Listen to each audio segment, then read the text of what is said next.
Hi friends అందరికీ 9 tiles golden card and hidden leaf garden achievement ఎలా complete చేయాలో చూపిస్తా. ఈ వీడియో మీకు నచ్చితే లైక్ అండ్ సబ్స్క్రైబ్ చేయండి. ఇక వీడియోలకైతే వెళ్ళిపోదాం. మీరు మ్యాచ్ స్టార్ట్ చేశాక స్కై మొత్తం రెడీగా అయిపోతుంది. తర్వాత 9 టైల్స్కి ఒక రూట్ వస్తుంది. అది రజోక్లో ఎండ్ అవుతుంది. మీ ట్రయల్ ఇక్కడే స్టార్ట్ అవుతుంది. ఇక్కడ ఉండే 9 టైల్స్ని కిల్ చేయాలి. 9 టైల్స్ రజోక్ దగ్గరికి వచ్చే వరకు మీరు సేఫ్గా ఉండాలి.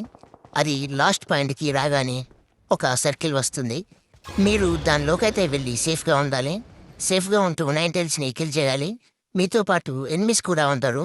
మీరు వాళ్ళని కిల్ చేయలేరు, వాళ్ళు మిమ్మల్ని కిల్ చేయలేరు. మీరందరూ కలిసి 9 టైల్స్ని కిల్ చేయాలి. తర్వాత మీ టీం అందరికి కలిపి ఒక యానిమేషన్ వస్తుంది. చాలా బాగుంది యానిమేషన్ అయితే. ఫైనల్గా 9 టైల్స్ని కిల్ చేశాక మీకు ఈ achievement and 9 tiles golden card 2 వస్తాయి. అలాగే చికెన్ డిన్నర్ కూడా వస్తుంది. మీరు ఎంతమంది ఈ అచీవ్మెంట్ కంప్లీట్ చేశారో కామెంట్ చేయండి. ఈ వీడియో అయితే ఇంతే ఫ్రెండ్స్. Thank you.